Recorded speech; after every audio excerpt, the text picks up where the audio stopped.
Olá a todos, bem-vindos a mais um Porque Sim, um podcast com o cunho GCI. Já sabem, antes de passarmos para aquilo que é o cerne da questão, as redes sociais, sininhos, carreguem, partilhem, gostem, comentem, que nós precisamos muito desse amor. É ou não é, Pedro? É verdade, sim, senhor. Hoje temos aqui, aliás, só fazer este pequeno parênteses, estou muito contente pelo caminho que nós andamos a trilhar, porque estamos a conseguir trazer para esta cadeira pessoas que, para além de nos suscitarem muita curiosidade, admiramos e depois traz aquilo que nós queremos no final, que é ferramentas e algum tipo de conhecimento, mas acima de tudo também simpatia e empatia. E passamos já para Paulo Moreira. Olá. Bem-vindo, pá. É um prazer. Um convidado desde o início que nós fizemos o planeamento ou quando começámos a imaginar o podcast, porque sim, foi dos primeiros nomes que surgiu. Foi logo que temos que levar lá o Paulo Moreira, porque isto vai ser uma conversa interessantíssima. Não é? E temos tentado aqui marcar datas, mas lá... É verdade. Pronto, é ok. Andamos para a frente e para trás. Finalmente estamos. É verdade. Boa. Paulo, é um prazer estar aqui. És subejamente conhecido como sendo uma das autoridades, se não a autoridade, a falar sobre inteligência emocional, de uma maneira super abordável, próxima, descomplexada, algo que nós acredito que também... Tentamos fazê-lo, exatamente. A nossa linha também. Daí eu repetir que é para nós mesmo um gosto estarmos aqui e saber que esta conversa vai ser super tranquila. Yeah. Antes de entrarmos em qualquer questão que tenhamos aqui, eu acho que era mesmo isso. O que é, como é que nós podemos definir inteligência emocional? Essa é a pergunta de €1 milhão. Não, há várias definições, mas para ser aqui uma coisa acionável, podemos dizer que é a capacidade de nós reconhecermos, entendermos e gerirmos as nossas emoções. Ou seja, isto é um processo sequencial, depois podemos falar sobre isso. Ou seja, primeiro tenho que reconhecer que tenho uma emoção, para depois entender onde é que vem esta emoção e o que é que pode acontecer se permanecer nesta emoção, e depois gerir. E o gerir aqui pode ser necessário fazer alguma coisa perante a emoção, por exemplo, aumentá-la, permanecê-la, diminuí-la, mudá-la. Gerir esse processo. E fazer o mesmo com as outras pessoas. Ou seja, reconhecer as vossas emoções, entender porque é que será que vocês estão sentindo dessa forma e tentar gerir. Agora, um caso prático, podemos falar, agora antes de arrancarmos, supostamente está aqui a ver aqui algumas peripécias, atrasos, e estava aqui o Pedro, não é? Estávamos aqui a falar, tu estavas um pouco nervoso, não é? E um pouco se calhar frustrado, e depois entender porquê, e tu falaste, porque gosto que as coisas estejam a correr bem, e respeito pelas outras pessoas, etc, e gerir, o que é que podemos fazer, e o Pedro até disse, olha, começas tu, Fábio, não é? Para eu destilar aqui um pouco. Então esse processo que tu fizeste é aquele processo que nós devemos Foi tentar fazer. inteligente emocionalmente. Foste neste Obrigado. Momento. Não foste agora, não partiste nada, não xingaste nem ninguém. Essa inteligência emocional é o que vai fazer com que nós passamos a fazer ações em vez de reações? Às vezes. Ou seja, tens sempre a reação, ou seja, uma emoção dá-te sempre uma motivação para fazer alguma coisa. Por exemplo, a raiva para atacar, não é? O medo para fugir, tipicamente, a alegria para partilhar ou para fazeres mais. E isso é uma reação automática. E depois tu podes, por vezes, gerir esse processo. Então, como disseste, tu podes tentar agir e não só reagir, mas nem sempre consegues. Claro. Geralmente, quanto maior a intensidade da emoção, ou quanto mais o assunto foi importante para ti, mais difícil é conseguires agir e não reagir. E tu nunca consegues sempre fazer esta ação. Isto é importante. Eu ouvi um podcast vosso, um episódio que estávamos a partilhar, quando estava a vir para cá para ter aqui a ideia geral disto.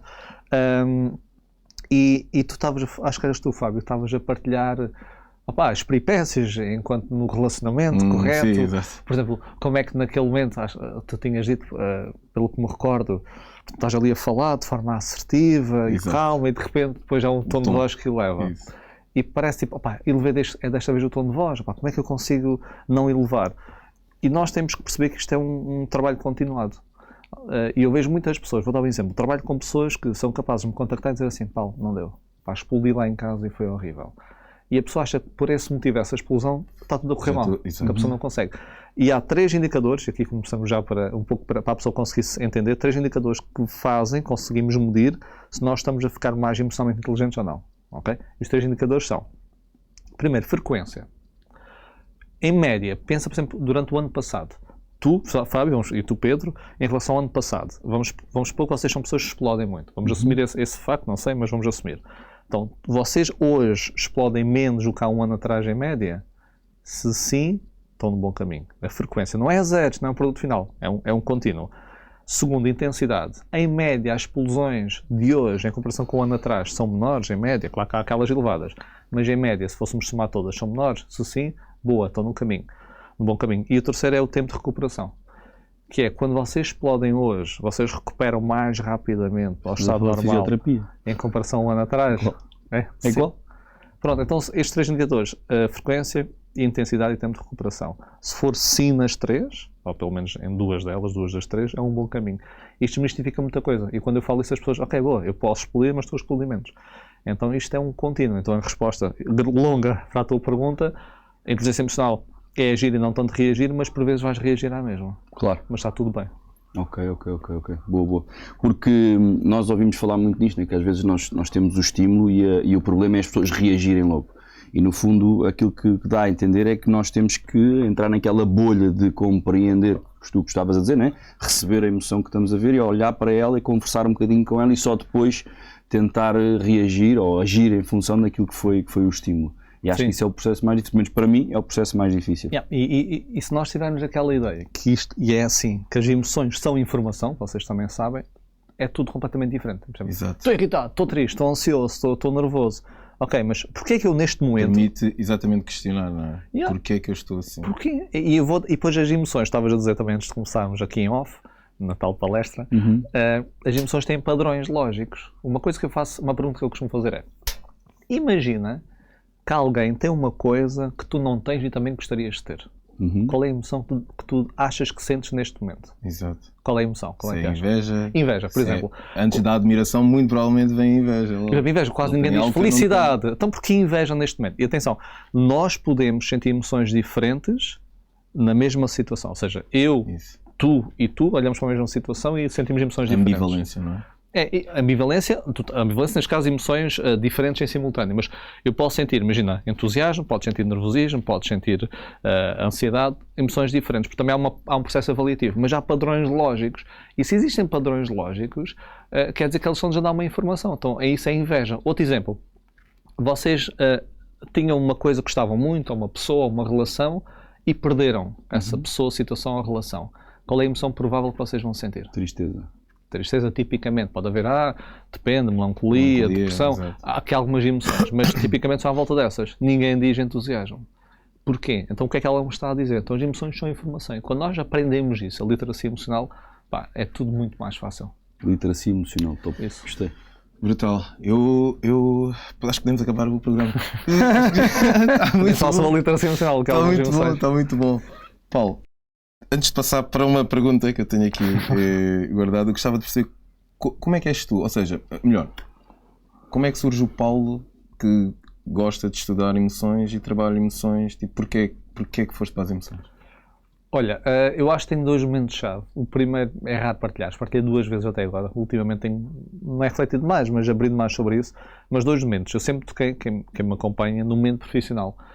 Antes de entrar em Psicologia e Gestão, estava a trabalhar numa empresa, geria carteira de clientes e notava que aqueles meus colegas lidavam melhor com pessoas, conheciam-se melhor, lidavam melhor com a frustração, ansiedades, etc. Tipicamente tinham melhores resultados. Então foi muito centrado nos resultados que eu queria trazer para a empresa com que trabalhava. E comecei a pesquisar sobre isso. E a tirar cursos, formações, depois entretanto conheci Inteligência Emocional, através do livro do Neil Goldman, e depois vi que para mim não era suficiente, que eu sempre gostei muito de conhecer as coisas, entender o porquê das coisas, estava até também a dizer isso, entender o porquê em questionar, então entrei em Psicologia. Senti que faltava um pouco essa parte da investigação, do porquê dos estudos, então entrei para essa área. Então posso ser como sou numa vertente profissional, mas posso ser que no meu ambiente familiar, vamos dizer que a inteligência emocional não era assim a melhor, ou seja, eu tinha um relacionamento com o meu pai, era das pessoas que eu conheci que lidava pior com a raiva, ou seja, imagina, era capaz de dizer assim, vai buscar aquilo, e eu já sabia, se dissesse que não sei onde é que está aquilo, ou o que é o aquilo, estava lixado. Então era, de repente, explodia. E ele era uma pessoa, ao mesmo tempo, que depois começou a trabalhar muito nele. Ele era a pessoa, nós vivemos em Lagos durante muito tempo, era a pessoa que eu conhecia que, sabe, começou a fazer retiros de yoga. Ninguém fazia, ele era homem. Estamos a falar tipo há 30 e tal anos atrás. Ninguém fazia isso. Lia livros de autores de desenvolvimento pessoal. Quando eu encontrava lá no ele tinha lá. Então eu também comecei a tocar nesses livros ainda na minha adolescência. Então acho que há aqui um primeiro fator pessoal, porque depois isso era contagiado. Eu lembro-me também, eu lidava muito mal com a raiva, porque cada vez que havia um episódio desses eu sentia-me inundado, porque sentia logo aquela vibração e queria logo responder assim. Então foi um trabalho em mim e depois foi um trabalho profissional. Essas duas, as componentes conjugaram o meu caminho. Há sempre um porquê, é super... Olha, obrigado pela partilha. Não é que fizesse ideia, mas para tu seres a pessoa que és e para o fazeres da maneira como fazes a tua arte, tem que haver um porquê muito forte e muito provavelmente... E não é porque sim. E não é porque sim. Dizem, na investigação chama-se research, mas dizem que é mais me-search do que research. E acho que é um pouco por aí. Exato. Research é fixe. A pergunta que eu tenho aqui é, qual é que é, na tua opinião, a emoção mais mal compreendida pelas pessoas e porquê que tu achas? Eu acho o patinho feio das emoções é a inveja. Ok. Tem uma conotação negativa. Se eu disser que invejo, por exemplo, vocês, e a inveja pode ser pessoa ou atributo, ok? Imagina, inveja a tua comunicação. Inveja um pouco. Por exemplo, inveja também a tua comunicação, o teu físico, por exemplo, vou dizer assim. Não é mal nenhum, porque a inveja, nós achamos a inveja mal, porque há dois tipos de inveja, para quem não sabe, quem nos está a ouvir. A inveja benigna e maligna. A benigna significa, a pessoa tem algo que eu gostaria de ter. É isto, ponto final, parágrafo. A inveja maligna ou seja, eu quero o que tu tens, eu gostaria de ter o que tens e acho que tu não mereces ter aquilo que tu tens. Okay. Ou eu quero que tu percas aquilo que tu tens. Okay. E muitas vezes nós já vemos no dia a dia, na sociedade, essa maligna. Ai, aquele malandro, não precisa ter aquele, tem aquele carrão, não sei o quê. E coisas dessas. Parece aqui quase aquela parte maligna. Só que mesmo a inveja benigna, há um sentimento sempre associado de inferioridade. Sentes sempre inferior à pessoa. Ou seja, se eu gosto da tua comunicação, se eu me comparar contigo, eu vou me sentir inferior a ti. Então, como nós não gostamos de nos sentir desconfortáveis com as emoções, não é? É por isso que nós rotulamos a raiva, a tristeza, etc., como emoções negativas. Só que a inveja tem o fator de comparação social e de eu ser inferior a ti, em qualquer aspecto que eu me comparo. E tu há pouco falaste e gostei muito de inveja e admiração. E quando eu falo sobre isto, as pessoas dizem assim, não, Paulo, mas a inveja é má. A admiração é que é boa. Só que a inveja e a admiração são diferentes. Eu vou-vos fazer uma pergunta. Não há respostas certas ou erradas, mas há padrões, a tal coisa das emoções. Estão dois jogadores de futebol. Jogam na mesma posição. Ok? Vamos supor que são os dois atacantes. E um deles está mais vezes no banco do que o outro. Esse, perante o colega, acham que sente provavelmente que emoção? Inveja. Agora, esse atacante, quando olha, por exemplo, para o Ronaldo, a marcar os golos que ele marca, etc., que emoção é que provavelmente ele sente? Admiração. Eu diria inveja também. Poderá ser, é o que eu digo, não há respostas certas ou erradas, depende da forma como eu me avalio, mas mais provavelmente será a admiração. E porquê? Porque a admiração tem dois fatores distintos, não sei se... Será porque ele acha que nunca vai conseguir atingir o nível que ele está? Ok, pode ser. Tinhas aí alguma opinião? Eu acho que de alguma forma ele revê nele próprio ou revê alguma das qualidades do Ronaldo nele mesmo e não está a potenciar e fica contente de perceber isso, não sei. Ok, a admiração... Sei que é um bocado mais complexo, mas...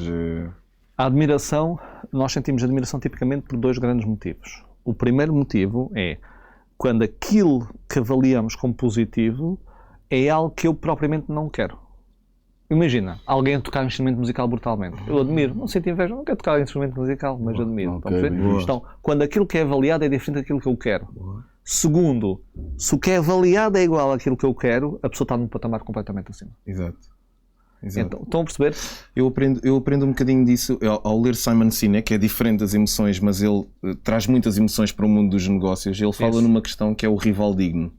E o rival digno é, na minha opinião, aquilo que tu acabaste de demonstrar, que é mais fácil colocar um Messi e um Ronaldo um ao lado do outro e eu acredito que o Ronaldo e o Messi invejam, se calhar, anualmente os golos que cada um marca, mas admiram na mesma proporção anualmente. Poxa, olha, este gajo a marcar 59 golos e motivam-se, e tornam-se melhor um ao outro sem haver aquela clivagem de personalidades. Eu acredito que, imagina, e logicamente cada um pode sentir emoções diferentes, mas na ótica de estarmos a ver os padrões lógicos das emoções, Ronaldo e Messi, eu acredito que cada um possa invejar os golos marcados, mas cada um possa admirar as qualidades diferentes. Isso. O Ronaldo admirar a forma como o Messi cola a bola no pé e o Messi admirar o Ronaldo da forma como ele se eleva e como marca livres ou como etc. Porque são atributos diferentes. Então, quando tu sentes inveja, não a maligna, significa apenas que isso revela um desejo teu. Porquê é que eu invejo esta pessoa? Ou seja, isto é uma coisa que eu também quero.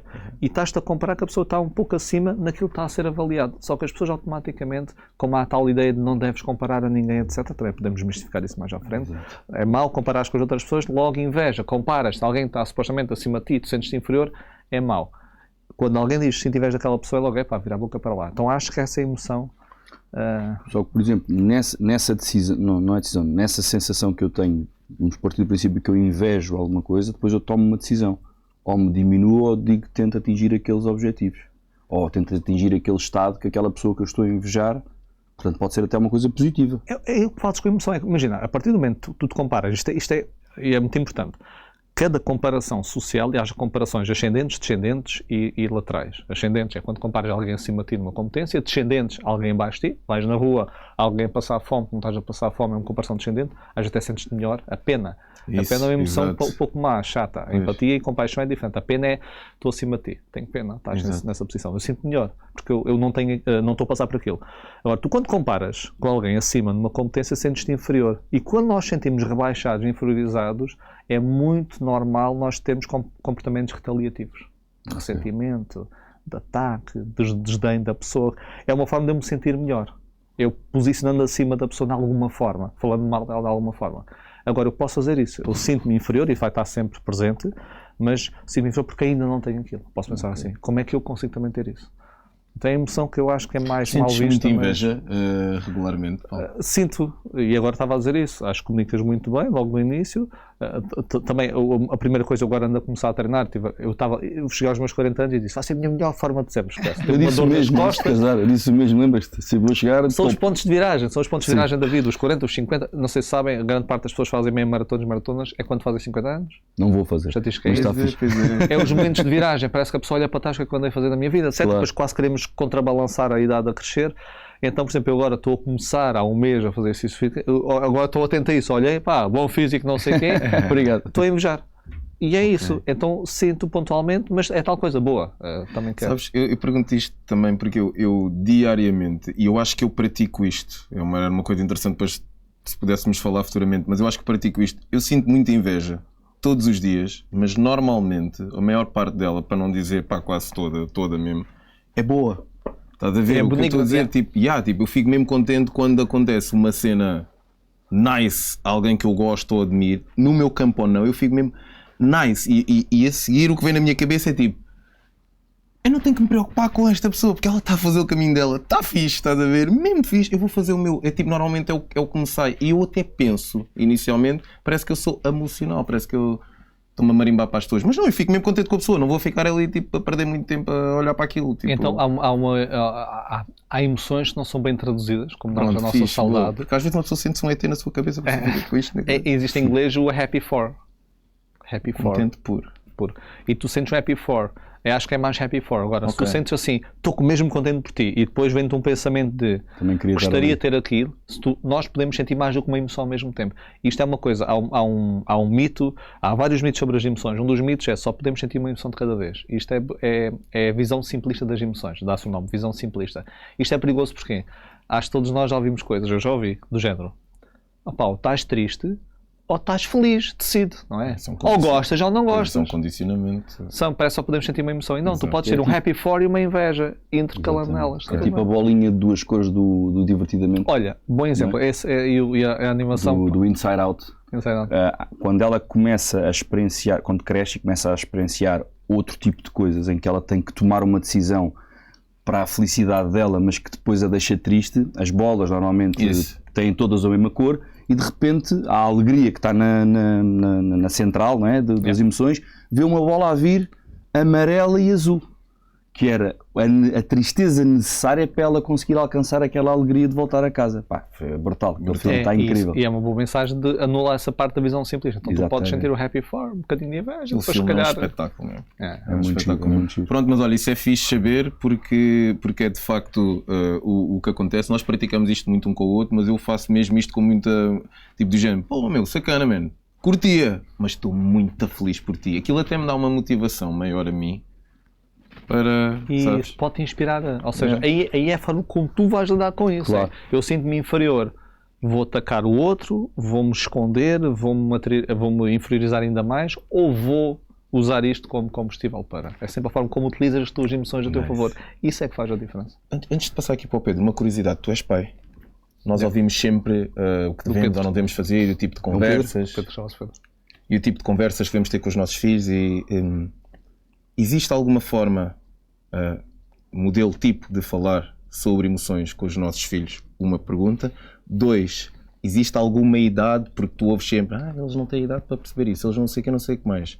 E às vezes os nossos filhos são super interativos connosco e tu ficas a pensar se estás a colocar alguma coisa... Boa questão. Estás a ficar bom nisto. Obrigado, Pedro. O que é que tu... são dois números. Tens uma filha... Tenho uma filha. Com que idade? Com 10. Que eu ouvi no podcast, tinhas um filho, mas não disseste idade. Ok, o meu tem 2 anos e meio. Eu desde que fui pai, eu só trabalhava com adultos. Eu desde que fui pai tenho estado a mergulhar na literacia sobre as emoções das crianças e é uma coisa... Agora estamos a fundar, vamos abrir uma nova empresa, uma nova marca de produtos físicos, kits educativos, etc., para trabalhar as emoções em várias faixas etárias. Isso só para dar essa continuidade. Eu noto essa necessidade que, dependendo da faixa etária, há várias formas diferentes de ensinar emoções. Eu vou dar um exemplo. O meu filho tem 2 anos e meio, está a dizer agora as frases mais complexas, a agregar palavras, e ele vai identificando emoções. O que é que eu faço com ele? Eu trago alguns livros, a maior parte dos livros está muitas lacunas, isso é importante, porque são muitos não psicólogos a escrever livros. Então, por exemplo, a jornalista que foi mãe, está tudo bem. Depois mete uma coisa, por exemplo, Monstros das Cores. Já ouviram falar? Monstros das Cores eu cravo imenso. Monstros das Cores tem uma parte sobre o medo, que é... Eu até tive um evento de inteligência emocional onde passei mesmo essa mensagem. Acho que vou fazer um vídeo mesmo a cascar no livro, só me falam bem do livro e é horrível em vários pontos. Um dos pontos é, o medo é cobarde. Faz-te esconder e não avançar, etc. É só isso sobre o medo.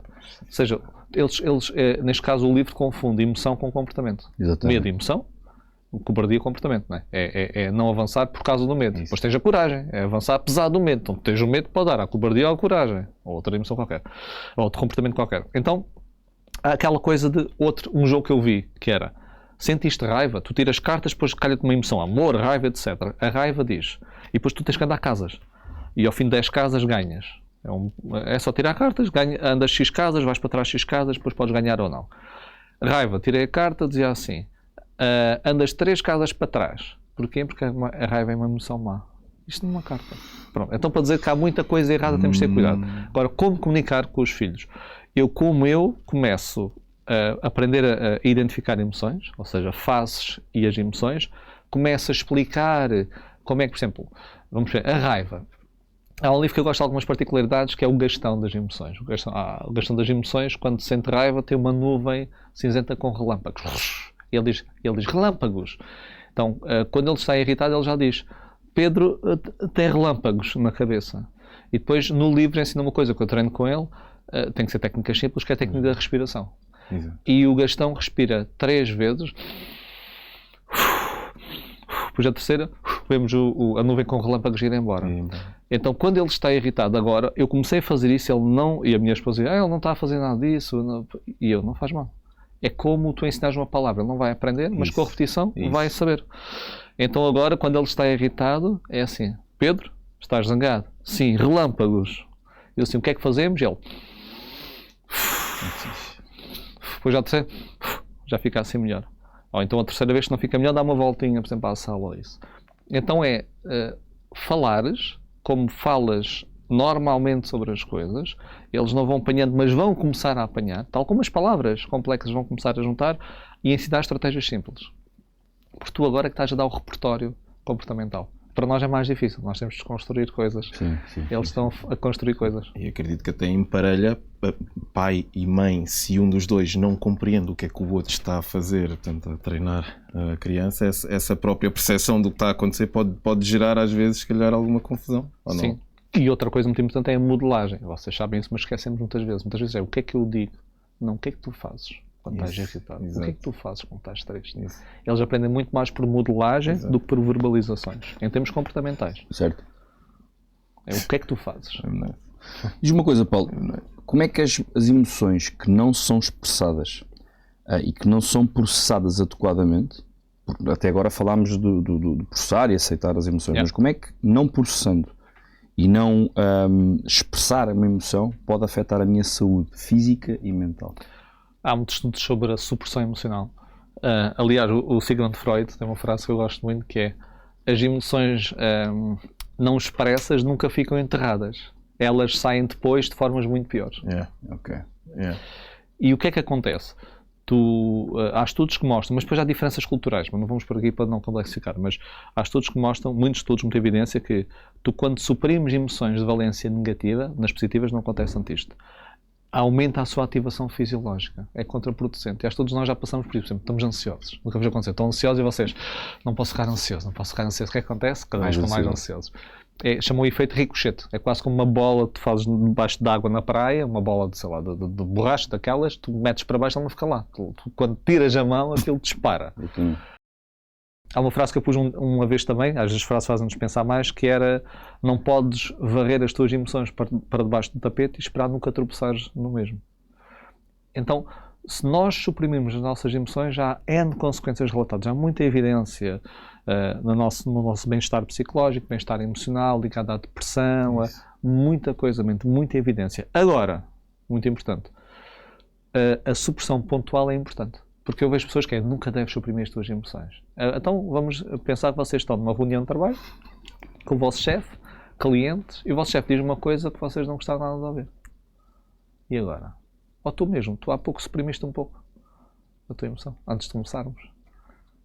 Tinhas uma próxima convidada, estamos a falar abertamente, era uma sim, claro. Emendaste mensagem, não sabes se ela está ali ou não, e tu antes de começar, não gosto nada disso. Não fizeste, se calhar fizeste reavaliações internas que eu não tive acesso, não é? Os teus pensamentos, mas tu suprimiste um pouco as tuas emoções. Porquê? Ias começar o podcast. Claro. Então, pontualmente a supressão pode ser utilizada, mas não deve ser utilizada constantemente. Tu estás nesse modo sempre. O quê? Neste modo de um minuto atrás, tipo, de conseguires explicar muito bem tipo, o que estavas a ver do Pedro. Ou seja, estás assim agora, aqui, quando fores entrar no carro, quando fores... Sim, estou cada vez mais. Aliás, isso é a dificuldade às vezes de ligar. Eu e a minha mulher, quando discutimos, felizmente não temos muitas discussões, mas discussões também são importantes termos, não ter nenhuma é mau. Tu, relâmpagos. Relâmpagos. Ele até diz relâmpagos. Uma coisa que eu ouço muito é: eu não sou tua aluna. Sim. Ou eu não sou a tua muito mentorada. fácil cair nesse... no paternalismo. Sim, eu sinto mesmo, às vezes eu discuto com a Sofia verdade, e quando eu começo a tentar construir uma ponte para ela, olha, eu também tirei o mesmo curso de coach que tu, não comeces com isso. Não, mas é verdade. É verdade, eu também ouço isso. Peço distancias, fazes uma avaliação da situação, depois parece que estás mas a dizer... é difícil, isso está-te intrínseco, não é? É como eu não ver coxo. Tipo, tenho 20 anos de profissão de fisioterapia. Sim, é impossível fingir que uma pessoa não está com o ombro para cima ou para baixo, agora, mesmo que eu queira. Às vezes tens de sair de ti mesmo para entrares no outro, não é? Pois. Sim. E isso é a minha luta, e sim, mas... E essa luta faz-se também com algumas supressões emocionais pontuais, Paulo? Sim, completamente. Eu tenho aquele chip que grande parte, e aqui mesmo em sexo, masculino e feminino, há literatura também sobre isso. Pois, claro que sim. É isso, só obviamente. É isso. Tipicamente, são médias. Tipicamente, o homem tende a não só suprimir mais as suas emoções, ponto 1. Há um chamado stonewalling, conhecem a expressão? Stonewalling é o chamado muro de pedra. Okay. É quando a outra parte está a falar e nós chegamos a um ponto, não conseguimos passar a nossa mensagem e calamos-nos.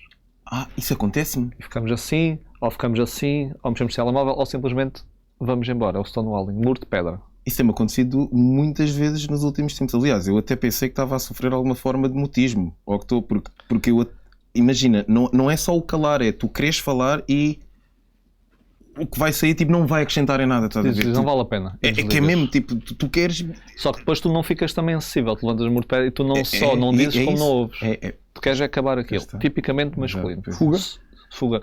E segundo tipicamente masculino, é o chamado, é o suporte social e instrumental. É o nome pomposo para dar conselhos, arranjar alguma coisa que está variada. Então, por exemplo, a minha parceira vem em casa, tem um problema e eu tento arranjar aquilo. Ela não quer isso, ela quer um desabafo. Eu já tive imensas discussões sobre isso. Ou seja, eu sou o protótipo nesse caso masculino. Não é? Então e esse é o dar conselhos, ou seja, e com este chip eu começo a analisar e começo a dar conselhos como é que se calhar a pessoa poderia, eu tenho que me distanciar muito, tenho que me calar a mim próprio, tenho que me calar enquanto ouço. Claro. Isso é a grande dificuldade que eu tenho e que pronto, é um processo continuado e faço esta avaliação, estou melhor do que há um ano atrás, estou, não sei quem eu estou.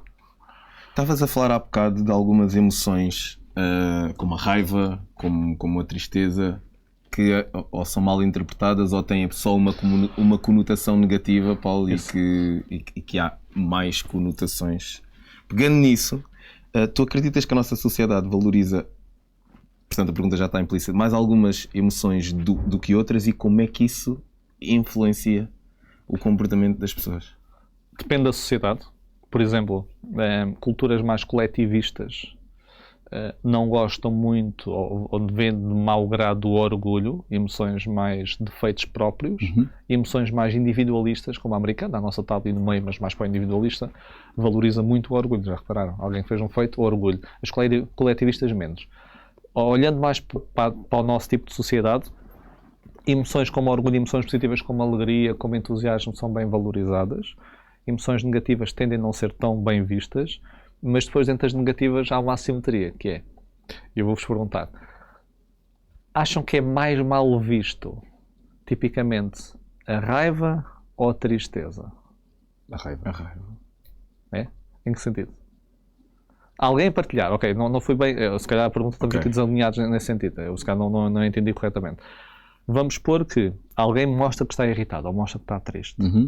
Acham que quem é mais mal visto no sentido de vocês olham mais, se calhar, de lado, não é? Vocês, a sociedade em geral, ou critica mais, ou... Okay? O que é que acham? Eu vou dizer... Posso? Claro que sim.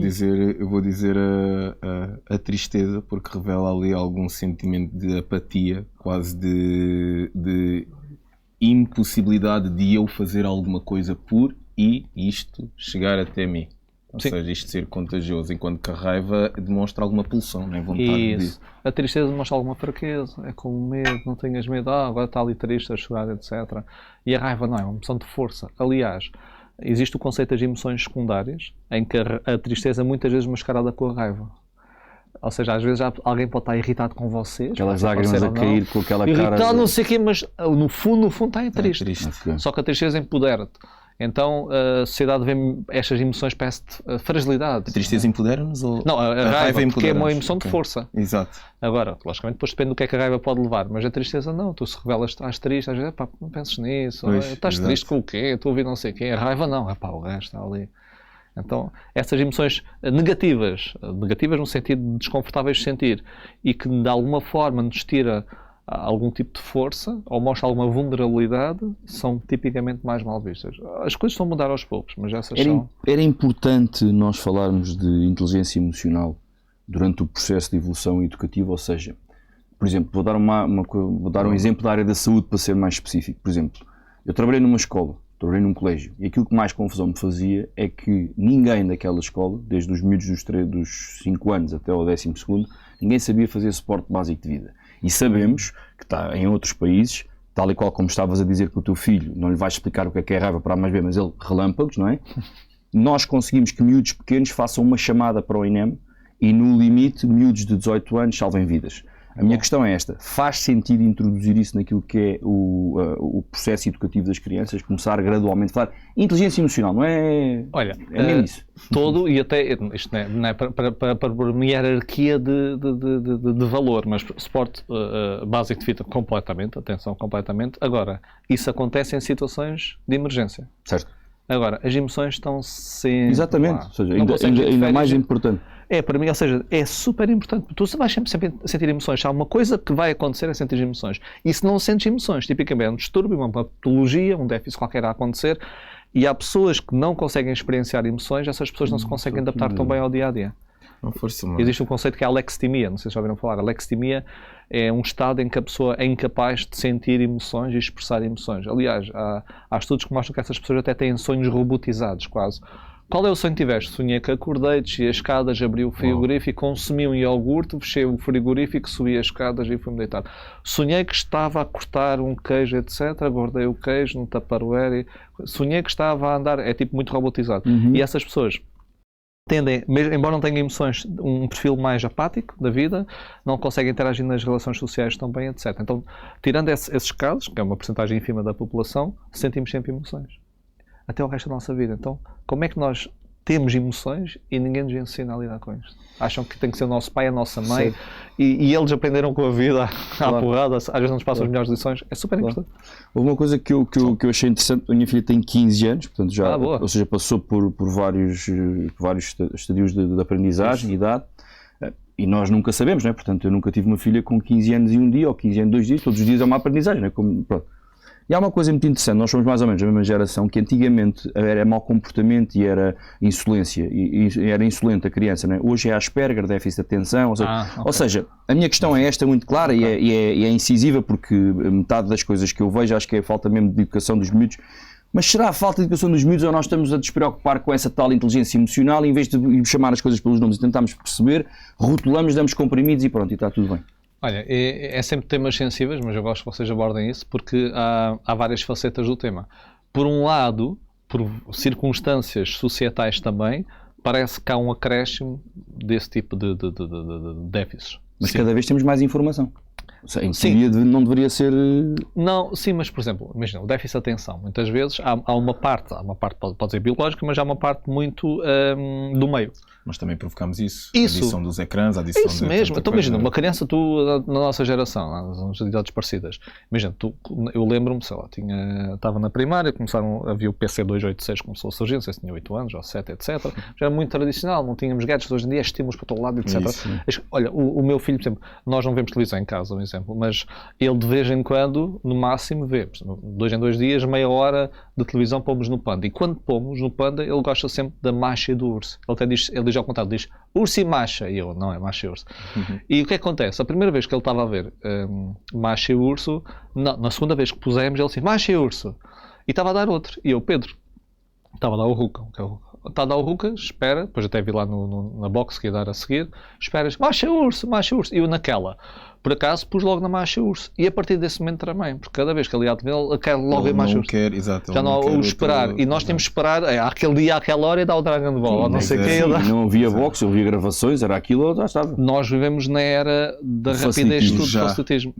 Isso também muda a mudanças estruturais e funcionais, ambas, no nosso cérebro. Então, que leva também a isso. Agora, ao mesmo tempo, também há muito relato de diagnósticos incorretos. Não sei se vocês sabem, mas parece quando acham que a minha criança tem déficit de atenção, meu filho. Nós achamos que é um diagnóstico clínico fidedigno a 100%, não é? Os relatórios para, hoje em dia, para aferires que a criança é isto ou isto, há relatórios como o DSM, que é o Manual Estatístico de Doenças, por exemplo, que tem vindo a mudar, agora a edição 5, e antigamente fazia-se por caixinhas, que era, imagina, se de 6 critérios tiveste 3 critérios, és isto. Agora é mais, não há tantas caixinhas, mas é quase possibilidades, é mais fluido. Então quer dizer que como tu diagnosticavas há 5 anos, hoje é diferente. E mesmo hoje nunca há 100% de eficácia. Então muitas vezes há um diagnóstico, não vou dizer muitas vezes, mas várias vezes pode haver um incorreto. E por vezes é a forma mais simples de nós operarmos. Percebes? Até porque isso pode ser complexo. Por um lado sim acontece, sim. Por outro lado também há diagnósticos incorretos. Claro. Tu achas que, pegando isto que o Pedro está a dizer e dando aqui saltos quânticos para a frente, nós podemos vir a chegar a uma sociedade parecida à do Admirável Mundo Novo, do Aldous Huxley, em que se resolve tudo com os comprimidos, com os somas, toma um bocado de raiva sobre, como é que é? Tipo, suprime a tristeza, agora põe-te apático, ou melhor, ali neste caso, não era toma comprimidos de raiva, nem tristeza, nem nada, abate as emoções, põe isto aqui mesmo tudo flat, põe as pessoas por estratos e é o que é, nada questiona. Tu achas que isso pode ser o pensamento de algum erudito, tipo, estas pessoas estão todas loucas com as emoções, andamos a mandar todos, vou... Fazendo futurologia, é assim, havia uma possibilidade, tu podes sentir emoções e avaliar emoções a vários níveis. E há um nível neurofisiológico que tu podes atingir nesse sentido. Ou seja, se tu de alguma forma puseres os químicos de forma a que todo o organismo influencie dessa forma, pode levar a essas tendências emocionais. Ao mesmo tempo, as emoções têm uma faceta que é, tu para sentires uma emoção, depende da teoria, mas tens o chamado core affect. O core affect é fisiologicamente como é que te sentes, e depois tens também um processo avaliativo e também do contexto. Então é o contexto, o que é que tem vindo a acontecer, é porque vocês têm experiências diferentes de vida, vão reagir de forma diferente. Há o processo avaliativo que fizeram no momento e o core affect. Por exemplo, se vocês estiverem com fome, cheios de fome, acham que ficam mais facilmente calmos e felizes ou não? Não. Então às vezes dizemos, quando me acontece uma coisa positiva, por exemplo, eu ganhei uma coisa que eu gostava de ter, logo fico feliz. Depende, estás com fome antes, ou estás com alguma doença, não é? Vais comer primeiro e depois pensas naquilo. É isso, então há o core affect, às vezes, então essa parte se calhar ia afetar mais o core affect, mas não tanto o processo avaliativo. E a nossa experiência passada não tanto. Então conseguias pôr flat mais ou menos, mas a dormência emocional não é o caminho, como nós já falámos, tu ficavas incapaz, para já as coisas boas da vida têm as emoções, claro. Não é? E mesmo o stress no nosso dia, e vocês têm filhas e sabem isso, dizem que as coisas boas da vida têm stress associado, por isso viver uma vida sem stress não é vida, embora seja custoso. Se é importante para ti, tu vais sofrer com isso de alguma forma. E tu, se fizeres isso flat, não tens as reações que deverias ter, as emoções positivas que deverias ter para te fazer alavancar e continuar o dia-a-dia, não é? Ficavas... Com o risco de estar errado, mas acho que é António Damasio que diz, né? que nós somos seres que sentem antes de pensar.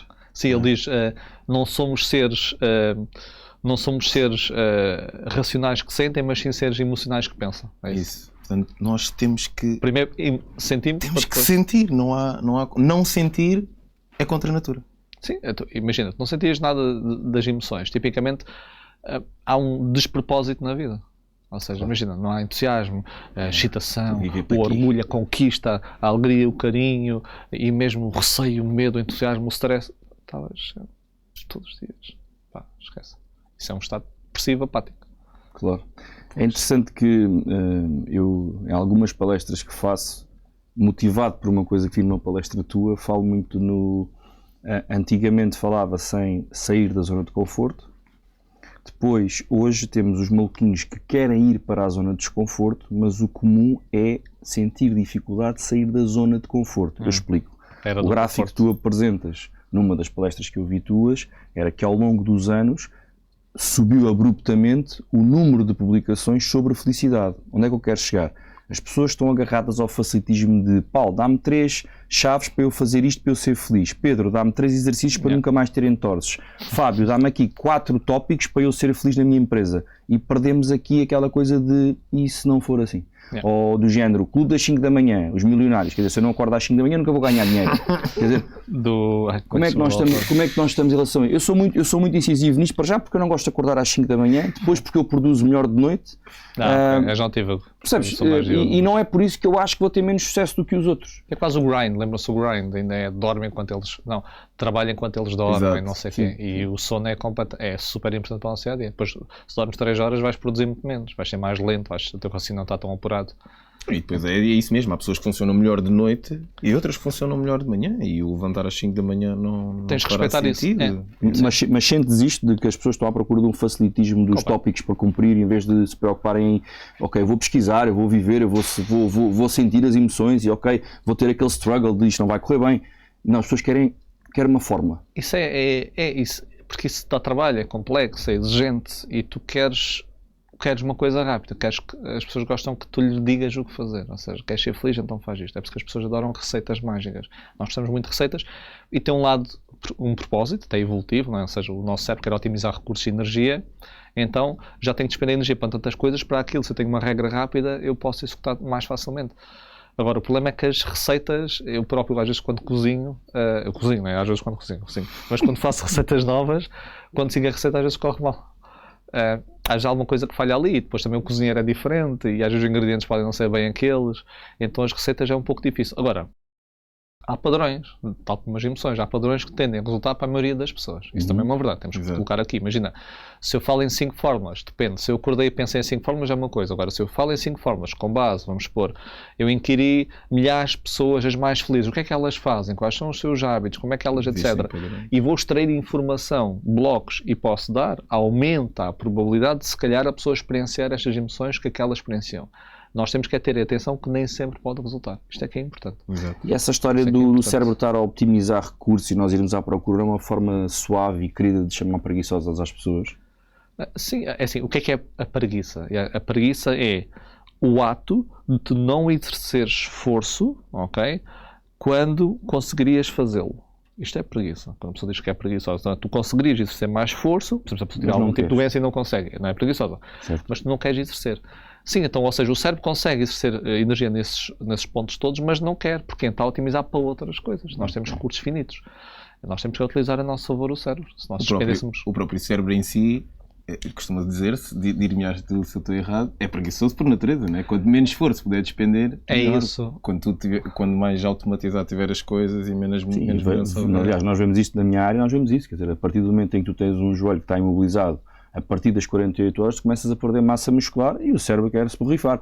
Desde que a parte central esteja a funcionar, um dos principais, isto é uma curiosidade, um dos principais fatores quando tu vês que há um choque hemorrágico, ou seja, quando há uma hemorragia interna no organismo, os pulsos periféricos são os primeiros a irem à viola. Porquê? Amigo, para ali não precisa nada disto, vamos optimizar quando é importante. Exato. Mas isso faz sentido. Agora, é que se ele continuasse a distribuir da mesma forma, não estava a ser ótimo, não estava a ser eficaz. Sim. Se nós, imagina, ok, como ser feliz? Deixa-me ler toda a literatura que existe e depois de repente nem tinha tempo para a minha família e para comer e para... Então tenho que escolher as batalhas que eu vou. E isso até está bom. Muito nice. Paulo, estamos quase a chegar ao fim. Antes de irmos à nossa pergunta de praxe que o Pedro fará, eu tenho só uma pergunta baseada em algo que partilhaste há pouco e agradeço essa partilha e esse ponto pessoal, porque a nossa procura também de nos entendermos melhor e entender as emoções provém de um início muito, muito parecido ao teu. Há sempre um porquê que nos une e põe no mesmo palco, e também foi a nossa tentativa de perceber porque é que os nossos progenitores também lidam muito mal com as emoções, o que faz com que nós estejamos aqui para tentar lidar melhor por causa dos 15 e dos 10 anos que andam por aqui metidos. Mas pegando nesse início e ponto no Paulo hoje, e é a última pergunta que tenho, como é que as emoções mudam ou alteram ou jogam com a percepção que tu tens da realidade que vives? Eu ou as emoções em geral? Ou seja, como é que as emoções nos afetam? Como é que tu... Também, mas eu tenho curiosidade em saber, por exemplo, podes ir pela segunda, que é mais fácil, mas depois gostava de perceber em ti como é que tu, sendo uma pessoa que sente e uma pessoa que tens que naturalmente compreenderes o que estás a sentir e dares a melhor resposta, como é que tu fazes diariamente, que conflitos é que tu entras ou não entras, que as neiradas mandas para dentro da tua cabeça, e eu gosto porque de certeza que isso está a acontecer no mesmo momento em que tu estás a ser polite ou adequado, e eu acredito que o teu cérebro também deve estar a funcionar. Sim, é assim, as emoções como é que nos afetam? Dependendo da emoção que tu sentes, tu vais percepcionar o mundo de forma diferente. Há um conceito que é realismo ingênuo, não sei se vocês conhecem. O realismo ingênuo diz que a realidade é diferente para cada um de nós, mas nós consideramos que a forma como vemos o mundo é mais correta. Quem não vê da nossa forma, ou está errado, Exato. Ou está com pouca informação. Muitas vezes é assim, vivemos em realismo ingênuo. E acresce isso o nosso estado emocional. É por isso que nós, quando saímos daqui, vamos para casa e estamos irritados, temos mais probabilidade de discutir do que quando vamos felizes. Então as emoções alteram a nossa percepção. Isso. Agora, como é que eu faço? O problema é que as emoções vêm de dentro para fora, vamos dizer assim. Então eu, para me avaliar que estou irritado, o Paulo irritado está-se a avaliar que está irritado. Nunca é o Paulo não irritado que está-se a avaliar que está irritado. Então as avaliações têm muito a ver com a emoção que tem e a intensidade da emoção. Agora, o que acontece é, quando eu sinto que tenho uma emoção que eu acho que não é adequada ou que está a acontecer, às vezes entro em conflito interno. Ou seja, estou a tentar, de alguma forma, ajustar esta emoção ou não ter esta emoção, e depois, por vezes, há paralisia da escolha, porque às vezes muita informação complexifica o que devia ser simples. Então, por vezes, eu noto... Paralisia da escolha.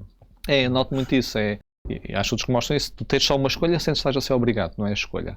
Exato, é um condicionamento. Quando é duas escolhas, É igual. E por vezes sentes, é tipo, a porta é uma porta ou outra. Exato. Tipo, Entre a espada e a parede. Exato. é entre a espada e a parede, boa. Três escolhas já sentes liberdade de escolha. Já não é tipo, a decisão pode estar certa ou errada. Não, há mais duas. Agora, quando começas a aumentar, já quem fala de 5, 6 escolhas, já para reduzir a escolha.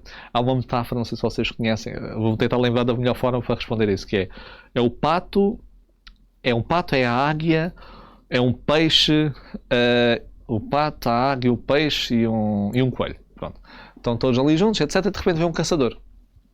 O caçador aponta para matar um, o que é que faz? O peixe nada, a águia voa, o coelho salta e o pato não sabe se mergulha, não sabe se voa ou não sabe se começa a andar, que ele consegue fazer tudo. Então o caçador mata o pato. Porque ele podia fazer qualquer uma das coisas. Supostamente é o que tinha mais potencial, não fez nada. Então por vezes eu sinto-me que sou o pato. Brutal. E isso é a paralisia da escolha. Sinto que sou um pato às vezes e às vezes tenho que dar um passo para trás. Depois eu sou muito cognitivo. Eu trabalho nesta área, mas sou muito cognitivo. Então sou muito racional sobre as minhas emoções. Às vezes também é mau. Então perco-me aqui nesta escolha toda e acho que é o que eu noto que é a maior dificuldade. Uau. Ser um patinho. Hashtag não sejas mosca, hashtag não sejas pato. Exatamente. O da mosca é do Alexandre. Exatamente, Alexandre, exatamente. É verdade, sim senhor. Paulo, Ai, caralho. o tempo voa, Muito bom, meu. mas tem que haver sempre tempo para a pergunta da praxe, que é: o que é que para ti é porque sim? Porque sim, eu acho que a compreensão, e não é compreensão de conhecimento, também é importante, mas compreensão sobre as situações, sobre o outro. Ou seja, quando nós estamos inundados de certezas, temos menos espaço para tentar entender o que é que se passa. Ou seja, quando nós achamos que este é o tal realismo ingênuo, este é que é o caminho, isto é que é o conhecimento, esta situação é correta, nós não damos tanta liberdade a tentar entender o que é que se está a passar. Então acho que falta um pouco de compreensão. E quando eu digo compreensão, até quando vocês gostam também de falar do tema da sociedade em geral, não é sermos só aceitar e tolerar tudo e todos e todas as situações a 100%, porque por vezes também não sabemos que decisões tomar, não somos assertivos, não conseguimos ser factuais, mas é compreender o que é que se está a passar. Okay? Compreender o que é que a pessoa está a dizer, porque é que aconteceu isto e não julgar logo. Acontece isso N vezes. Vou dar um exemplo que aconteceu disto de compreender. Dei uma formação aqui há pouco tempo, não vou dizer, uma empresa que eu trabalho muito, elas são responsáveis de loja, e entretanto estava uma das responsáveis sentada e estava super irritada porque recebeu uma mensagem que uma rapariga que devia ter feito a abertura de loja não fez a abertura de loja. Então trocou com outra colega para fazer o fecho. E depois ela estava irritada, porque disse que a rapariga estava lá há alguns meses e quando abrem a loja fazem, por exemplo, reposição de estoques. E ela não está confortável a fazer reposições de estoques, então ela falar assim. Então ela quis trocar quando eu vim para a formação sem eu estar lá, porque ela não quer fazer reposição de estoques.